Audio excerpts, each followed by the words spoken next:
నమస్తే అండి. చాలామంది పేషెంట్స్ మన దగ్గరికి ఈ లింఫ్ నోడ్ స్వాబ్‌తో వస్తూ ఉంటారండి. సో, జనరల్‌గా ఈ లింఫ్ నోడ్స్ ఎక్కడ ఉంటూ ఉంటాయి. సో, జనరల్‌గా ఈ లింఫ్ నోడ్స్ ఉండే ఏరియాలు ఏమంటే నెక్ ఒకటి, చెస్ట్, దాంతోపాటు అబ్డామిన్, ఇంగ్వైనల్స్ గజ్జల్లో ఉంటూ ఉంటాయండి.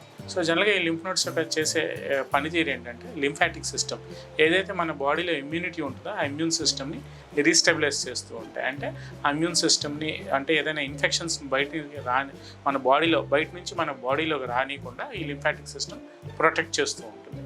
సో, జనరల్‌గా ఈ లింఫ్ నోడ్స్ వాపు వచ్చినప్పుడు జనరల్‌గా లింఫ్ నోడ్స్ ఏంటంటే మనకి చేతికి తగలవు.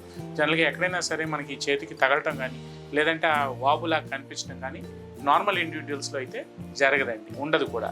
జనరల్గా ఈ లింఫ్ నోడ్స్ ఎటువంటి కండిషన్స్లో ఎటువంటి కండిషన్స్లో వాపులాగా వస్తూ ఉంటుంది. కొంతమంది మనం చూసిన వాళ్ళలో చిన్న 1 సెంటీమీటర్ కాడి నుంచి కొన్ని కండిషన్స్లో అయితే 10 సెంటీమీటర్స్ వరకు కూడా ఈ లింఫ్ నోడ్స్ వాస్తూ ఉంటాయి. సో, జనరల్గా ఈ లింఫ్ నోడ్స్ వాడటం అనేది 3 కండిషన్స్లో ఎక్కువగా జరుగుతూ ఉంటుందండి. ఏదైనా ఇన్ఫెక్షన్స్ ఉన్నా కానీ, లేదంటే ఏదైనా ఎలర్జీస్ కానీ, లేదంటే బాడీలో ఏదైనా ఇన్ఫ్లమేటరీ రిలేటెడ్ ప్రాబ్లమ్స్ ఉన్న వాళ్ళలో జనరల్గా ఈ లింఫ్ నోడ్స్ అనేవి వాస్తూ ఉంటాయండి. అంటే జనరల్గా ఇన్ఫ్లమేషన్ అనేది వస్తూ ఉంటుంది.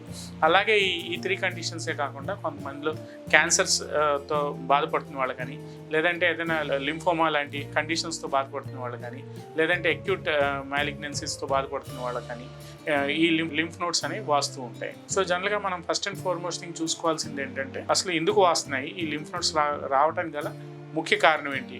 అదేమన్నా ఇన్ఫెక్షనా, లేదంటే అదేమన్నా ఇన్ఫ్లమేషన్? అంటే కొంతమందికి ఇన్ఫ్లమేటరీ రియాక్షన్స్ అంటే ఏదైతే మనకి ఆటో ఇమ్యూన్ డిజార్డర్స్లో, ఎలర్జిక్ రియాక్షన్స్లో బాధపడుతున్న వాళ్ళు కంటిన్యూస్గా ఏమైనా లాంగ్ స్టాండింగ్గా ఈ పెయిన్ కిల్లర్స్ కానీ ఎన్ఎస్ఐడిస్ వాడుతున్న వాళ్ళల్లో, కొంతమందికి ఏదైనా జెనెటిక్ ప్రీడిస్పోజిషన్ ఉన్న వాళ్ళలో కూడా ఈ లింఫ్ నోడ్స్ వాస్తూ ఉంటాయి.